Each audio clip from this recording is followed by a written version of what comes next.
성부와 성자와 성령의 이름으로 아멘. 하늘을 우러러. 사랑을 하느님 아버지 뜻 안에서 스승이신 예수님과 도움이신 성령님과 사랑을 성모님과 성우 요셉 아버지와 성미카엘 대천사와 하늘의 모든 거룩한 천사들과 성인들의 정보를 청하며 기도드립니다.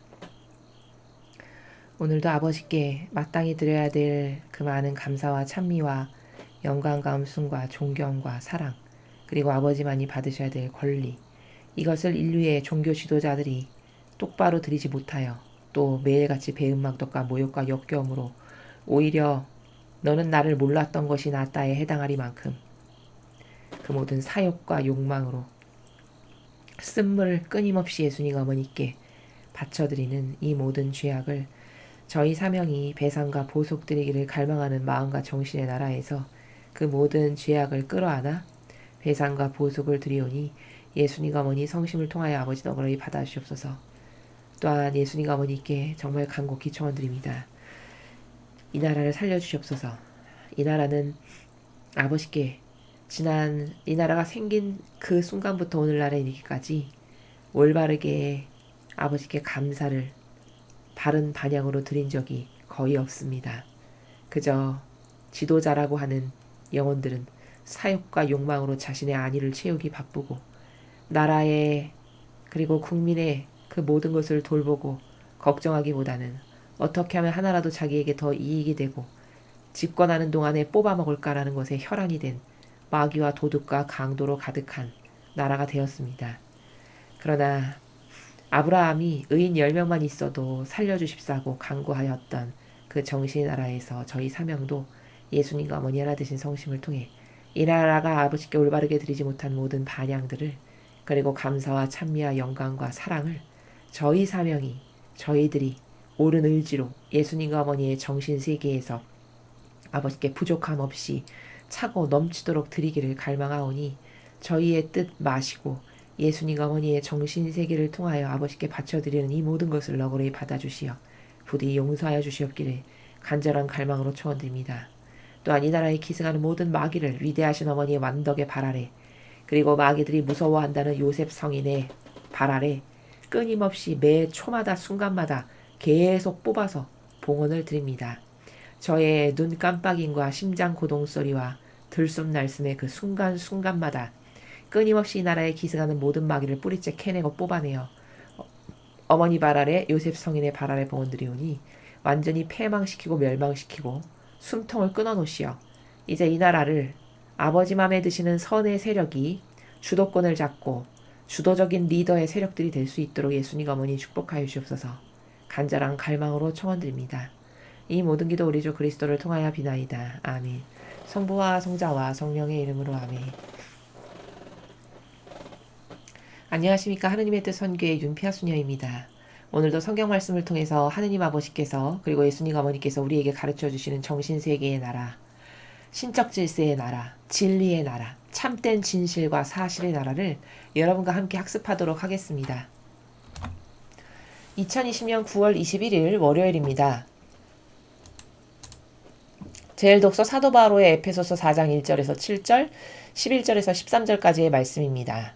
형제 여러분, 주님 안에서 수인이 된 내가 여러분에게 권고합니다. 여러분이 받은 부르심에 합당하게 살아가십시오. 겸손과 온유를 다하고 인내심을 가지고 사랑으로 서로 참아주며 성령께서 평화의 끈으로 이루어주신 일치를 보존하도록 애쓰십시오.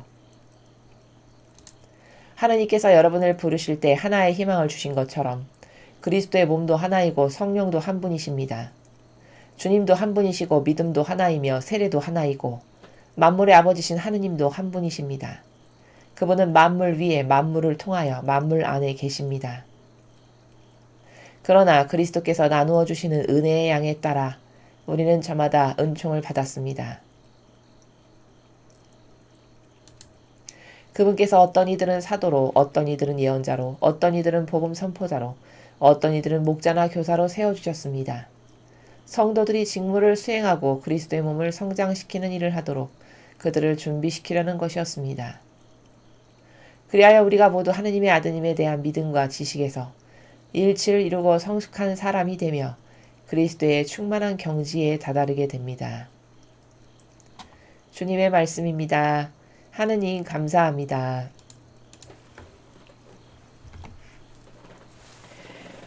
바오로 사도는 오늘 에페소에 살아가는 신자들에게 신앙생활은 어떻게 하는 것인가, 신앙생활을 하는 방법에 대해서 이야기하고 있습니다. 보통 로마 가톨릭의 많은 신자분들께서 신앙생활이다 하면 대다수의 분들이 대동소이하게 아마 이렇게 생각하실 겁니다. 주일 미사 빠지지 않고 또 짬짬이 나가서 열심히 봉사하고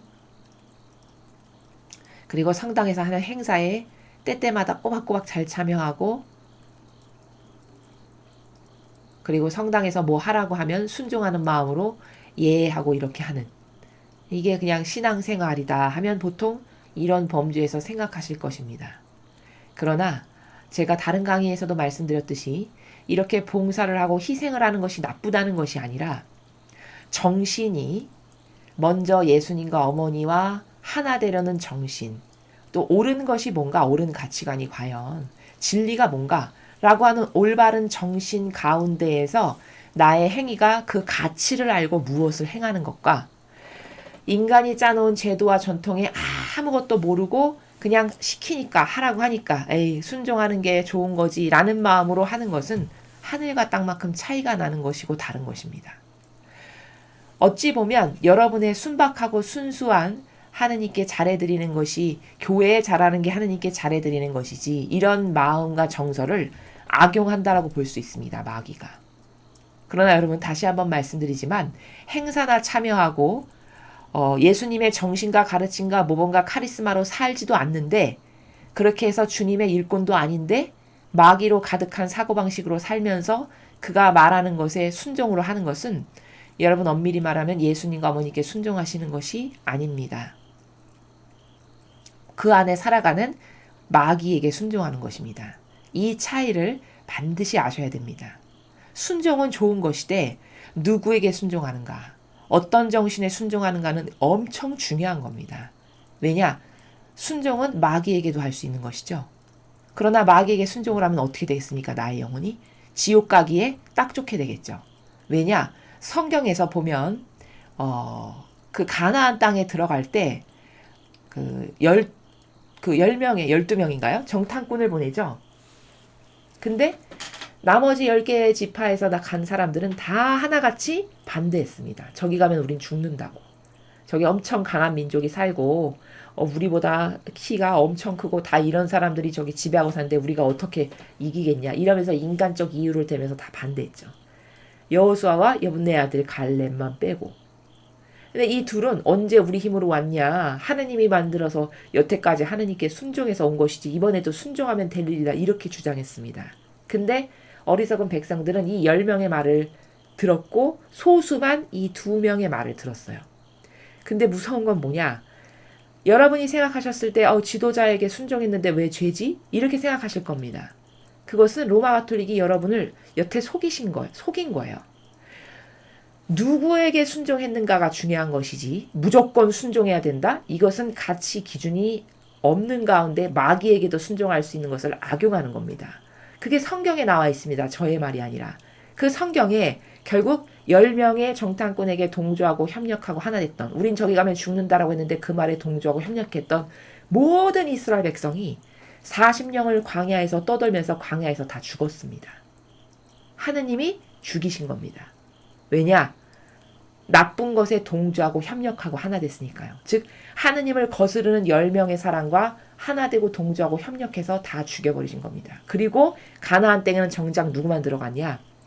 여분네 아들 갈렙 그리고 여호수아, 이 두 지도자에게 순종한 사람 그 소수만을 데리고 가나안 땅에 들어갔습니다. 이게 무엇을 말해주는 것이냐? 마귀에게 순종하고 하나 되고 협력하면 나도 지옥 간다를 바로 여기서 원리적으로 볼 수 있습니다. 이 원리는 여기 말고도 많습니다. 아담과 하와도 마찬가지죠. 정작 죄 지은 당사자는 하와죠. 아담은 따지도 않았습니다. 사실. 그냥 주는 걸 받아 먹었어요. 근데 아담도 같이 죄인이 됐죠. 왜일까요? 하와가 준 걸 따서 받아 먹었죠. 딴 것을. 즉 그와 하나 되고 동조하고 협력한 거죠. 이래서 한꺼번에 죄인이 된 겁니다. 이렇게 마귀에게 순종하고 동조하고 협력하는 것은 엄청 무서운 사실인데 신자분들이 이것도 모르고 교회에 순종하면 좋은 것이지. 하나님의 일꾼에게 순종하면 하나님이 좋게 보시겠지. 이 마음으로 아무것도 모르고 순종하신다는 겁니다.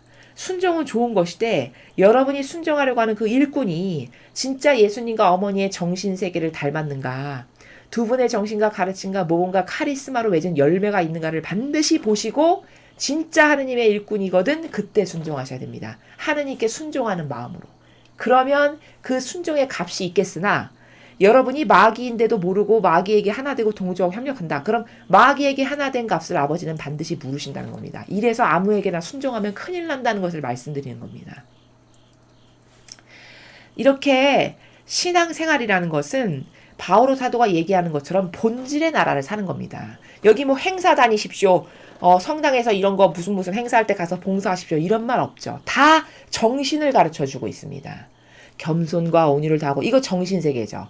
인내심을 가지고 사랑으로 참아주면 이거 다 정신으로 하는 겁니다. 성령께서 평화의 끈으로 이루어주신 일치를 보존하도록 이게 다 정신세계입니다. 바오로 사도가 말하는 것이. 그러니까 뭘까? 겸손과 온유를 다하고 뭐 인내심을 가지고 사랑으로 참아주며 성령께서 평화의 끈으로 이건 다 어떤 거를 말하는 거냐?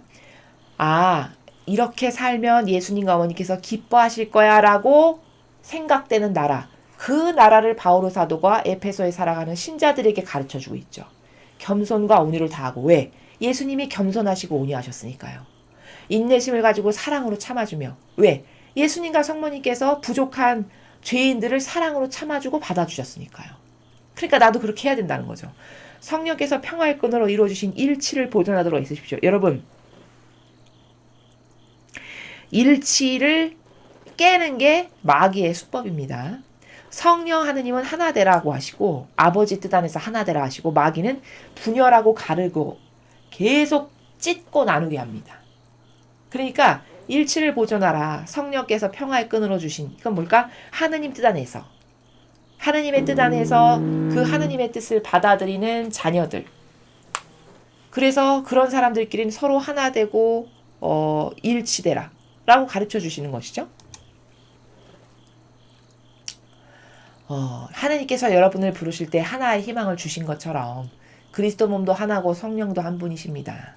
자, 우리에게 유일한 하나의 희망이 뭘까요? 구원 말고 더 어떤 희망이 있을까요? 그렇죠. 또 우리에게 유일한 희망이 뭘까요? 그건 바로 사랑을 하는 겁니다. 아버지 뜻 안에서 예수님 어머니께서 모두를 사랑하셨듯이 바로 이런 구원, 아버지 뜻 안에서 사랑하는 것, 이게 우리에게 희망이라는 것을 가르쳐주고 있습니다. 자, 그래서 저마다 은총을 나누어 받았다. 반향하는 바에 따라서 또 각자 가지고 있는 고유성과 특징과 재주에 따라서 여러분이 할 수 있는 잘할 수 있는 것이 다 다르다. 그러므로 여러분은 이제 어떻게 하라고 권고하고 있죠? 각자 잘할 수 있는 것을 아버지 뜻 안에서 하라는 거예요. 아버지 뜻을 이루기 위해서. 공정과 정의를 실천하기 위해서. 진리를 보호하고 수호하기 위해서. 그러니까 어떤 사람은 사도로, 어떤 사람은 예언자, 어떤 사람 복음 선포자, 어떤 사람은 목자나 교사, 이렇게 다 각자 잘할 수 있는 독특한 고유성과 또 하느님께서 부여해 주신 특별한 은총을 가지고 각자의 위치에서 하느님을 기쁘시게 해드리는 일, 또 양들을 아버지 뜻으로 이끄는 일, 이런 것을 열심히 하면 된다라고 성도들에게 깨닫게 하고 있죠. 그래서 이렇게 신앙생활이라는 것은 각자의 위치에서 자신이 잘할 수 있는 것을 아버지 뜻을 이루기 위해서, 진리를 보호하고 수호하기 위해서, 또 내 주변에 있는 하느님을 아직 잘 모르는 사람들을 하느님을 잘 알 수 있도록 이끌기 위해서 이렇게 노력하고 또 희생하고 또 아버지께 갈망하면서 그들을 위해서 기도해주고, 이런 게 우리들이 신앙생활을 하는 나라다라고 지금 전하고 있습니다. 그렇게 되면 우리가 일치를 이루고 성숙한 사람이 되며 그리스도의 충만한 경지에 다다르게 됩니다. 그리스도의 충만한 경지, 뭘까요? 본연의 나를 찾고 발견하고 그 본연의 나에게 다다르게 됩니다. 라고 이렇게 전하고 있습니다. 그래서 신앙생활이라는 것은 형상적이고 피상적이고 망상으로 가득한 행사나 열심히 하고 거기서 좀 앞에 나가서 주도적인 어떤 역할이나 하고 이 주일 미사나 그냥 의미도 모르고 정신세계도 모르고 아무것도 모르는데 그냥 안 가면 고해성사 봐야 되니까 귀찮아서 왔다 갔다 의무적으로 형식적으로 하는 이런 것은 신앙생활이 아니라는 겁니다. 신앙생활이라는 것은 제가 말씀드렸듯이 신과 함께하는 생활입니다. 신과 함께하는 생활이라는 것은 항상 마음과 정신에 예수님과 어머니를 의식하고 지금 내가 이걸 하는데 예수님 저랑 함께 하세요. 어머니 제가 지금 이걸 하는데 어머니가 저랑 함께 하셔서 어머니가 한 것이 되게 해주세요. 이런 평상시에도 또 경배하고 찬미하러 성당을 갈 때도 만약에 그 성당에서 아버지께 모욕 드리는 것이 눈에 보인다. 그럼 아버지 저 영혼이 깨닫지 못해서 예수님과 아버지께 어머니께 지금 모욕을 드리고 있는데 제가 대신 배상과 보속을 합니다. 이런 신적 활동을 하는 것이 신앙생활이고 또 내 옆에 있는 이웃들에게 예수님과 어머니께서 하셨을 법한 두 분이 보시면 좋아하실 법한 사랑 실천을 하는 것 이런 정신활동을 하는 모든 것들이 신앙생활이고 그런 정신세계에서 살아가는 것이 신자된 도리요 자녀된 도리다 라는 것을 지금 깨닫게 하고 있습니다. 자, 오늘 주신 복음 말씀 함께 하겠습니다. 마테오복음 9장 9절에서 13절까지 말씀입니다. 주님 영광 받으소서. 그때 예수님께서 길을 가시다가 마테오라는 사람이 세간에 앉아있는 것을 보시고 말씀하셨다. 나를 따라라. 그러자 마테오는 일어나 그분을 따랐다. 예수님께서 집에서 식탁에 앉게 되셨는데 마침 많은 세리와 죄인도 와서 예수님과 그분의 제자들과 자리를 함께하였다. 그것을 본 바리사이들이 그분의 제자들에게 말하였다. 당신네 스승은 어째서 세리와 죄인들과 함께 음식을 먹는 것이오? 예수님께서 이 말을 들으시고 그들에게 말씀하셨다. 튼튼한 이들에게는 의사가 필요하지 않으나 병든 이들에게는 필요하다. 너희는 가서 내가 바라는 것은 희생제물이 아니라 자비다 하신 말씀이 무슨 뜻인지 배워라. 사실 나는 의인이 아니라 죄인을 부르러 왔다. 주님의 말씀입니다. 그리스도님 찬미합니다. 자, 여러분. 오늘 예수님께서 말씀하신 이 마테오 복음, 이 복음이 굉장히 무서운 말씀이신데 아마 이 예수님이 하신 말씀을 무서운 말씀으로 몇 명이 알아들으셨는지 모르겠습니다. 자, 왜 무서운 말씀을 하신 것이냐? 여기 지금 뭐 세리, 죄인, 뭐 창녀 이렇게 이 시대의 바리사 율법학자가 저건 죄인의 그룹이라고 단정해버린, 치부해버린 그런 사람들과 지금 함께 음식을 나누고 식사를 하고 계세요. 그러니까 아니나 다를까 바리사이들이 그걸 보더니 아니 당신네 스승이라는 자는 우리 율법에 저런 자들하고 어울리면 저건 죄인이라서 죄인하고 어울리는 거라서 죄인데 아니 어떻게 된 당신네 스승은 저렇게 죄인하고만 어울리는 것이요? 이렇게 이야기를 합니다. 벌써 여기서 이들이 하느님의 일꾼이 아님을 확인하실 수 있죠. 어떻게 확인할 수 있죠? 예수님이 언제 하느님 아버지께서 언제 야 너는 이분법 신분질서로 신분을 갈라가지고 너는 독특하고 특별하고 선택받은 아주 축복받은 존재 그리고 저건 죄인이고 쓸모없는 것들 상종하지 못할 존재 이렇게 그룹 나누라고 성경에 어디에 써있습니까? 그쵸? 근데 바리사 율법학자들은 이분법 신분질서를 이렇게 세웠습니다. 저건 상종 못할 존재 그룹 나하고는 어울리지 않는 나는 너하고는 다른 특별한 셀럽 이렇게 그룹핑을 하죠. 이렇게 이분법 신분질서를 세웠는데도 불구하고 이 시대에 유대인들과 이스라엘 백성이 이들을 엄청나고 위대한 종교 지도자라고 떠받들었다는 사실입니다. 정말 이해할 수 없는 사실이지만 실제로 그랬고 그럼 이 이해할 수 없는 사실이 지금은 안 그러냐? 2000년이 지났으니까 사람이 엄청 똑똑하고 지력이 뛰어나고 발전해서 그럼 지금은 안 그래야 되잖아요. 과연 그럴까요? 여러분 로마 가톨릭의 많은 신학 박사와 대단한 종교 지도자들이 많이 있습니다. 자, 그런데 그들이 이 바리새인의 율법학자하고 다르게 예수님의 모범과 정신과 가르침으로 아주 낮은 자로 살면서 이렇게 예수님이 맺으신 열매를 맺는 그런 것을 여러분은 보십니까? 아니면 바리새인 율법학자와 같이 제도와 전통으로 이분법 신분 질서를 세워가지고 너하고 나는 다른 존재지라고 하는 이런 선을 긋는 것을 보십니까? 별반 다르지 않음을 여러분이 조금만 관심을 갖고 성당에 다니시면 아실 수 있으실 겁니다. 이걸 딱 아시는 예수님께서 어떻게 이 바리새인 율법학자들을 응징하시는지 여러분 잘 보십시오. 튼튼한 이들에게는 의사가 필요하지 않으나 병든 이들에게는 필요하다 이렇게 말씀하셨어요. 그럼 뭘까요? 튼튼한 이들은 바리새인 율법학자라는 뜻이죠. 그리고 병든 이들은 이 죄인, 세리, 창녀 이런 이들을 지금 병든 이들이라고 표현하신 것이죠. 그런데 나는 병든 이들을 고치러 왔다라는 거예요. 의인이 아니라 죄인을. 그 너희는 튼튼하니까 의사 필요 없지? 그래, 너희는 튼튼하고 똑똑하고 잘나고 현명하고 지혜로우니까 내가 필요치 않아. 근데 얘네들은 병들고 갸냘프고 죄도 많고 얘네들은 내가 필요하단다. 라고 말씀하시는 거예요. 이런 쪽으로 봤을 때는 칭찬같이 들립니다. 바리새인 율법학자에게. 그러나 본질적으로는 이게 무슨 말이냐? 사형 선고 언도된 것과 똑같은 겁니다. 그래, 너희 그렇게 잘나고 똑똑하고 대단하다고? 그래, 너희는 그렇게 내가 없어도 잘나고 똑똑하고 대단하고 잘 살 수 있는 존재들이야. 그렇게 계속 살거라. 나는 얘네들 이렇게 나에게 의탁하고 갈망하고 저는 부족합니다. 인정하는 죄인들 있지? 나는 이들을 구원하기 위해서 온 신이야. 라고 말씀하시는 것이죠. 그러니까 사실 굉장히 부드럽고 욕 한마디 하지 않으시고 부드러운 단어로 말씀하셨지만 저 말씀의 내면적 의미에는 뭐가 들어있는 거냐?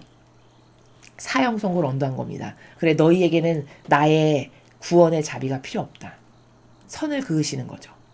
오히려 스스로 부족하다라고 인정하고 받아들이는 이들, 얘네들이 내가 필요한 애들이야. 나의 자비가 필요하고 나의 용서가 필요하고 또 나를 찾고 갈망하는 이 영혼들에게 나는 파견된 사람이다. 해서 후미에 나는 의인이 아니라 죄인을 부르러 왔다.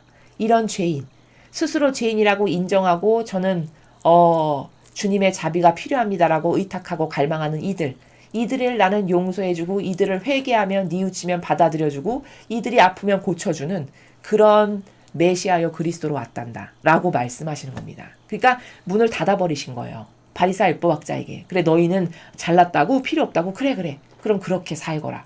이렇게 문을 닫아버리시는 굉장히 무서운 말씀이신데 과연 바리새인과 율법학자들이 이 말씀을 알아들었을까 그 당시에 의문이 들죠. 그래서 우리는 오늘도 이 일독서와 복음에서 배울 수 있듯이 일독서는 바오로 사도가 신앙생활은 과연 어떻게 하는 건가? 이건 순전히 정신활동인데 예수님과 어머니께서 하셨을 법한 일을 내가 그 두 분의 정신세계의 용에 대해서 함께 하는 거다. 이게 신앙생활이다. 라는 것을 바오로 사도가 그 성도들에게 가르쳐주고 있습니다. 그저 형상적이고 피상적이고 그리고 이 당시에는 우상 숭배에 빠지기 쉬웠던 이런 한계성에 다 있는 이들에게 본질의 나라에서 신앙생활을 하는 것은 신과 함께 하는 것인데 그거는 아버지를 의식하고 예수님과 어머니를 의식하면서 두 분이 하셨을 법한 일을 내가 하는 것. 그게 바로 신앙생활의 근본이다라는 것을 깨닫게 하고 있고요. 오늘 복음에서는 사실 엄청나게 무서운 사형 선고를 바리새인 율법학자에게 언도한 건데 그들은 깨닫지 못했을 거라는 거죠. 오히려 예수님은 저는 부족합니다. 저는 죄인입니다. 저는 주님 앞에 고개조차 들 수 없는 심각한 죄인입니다. 저를 용서해 주세요.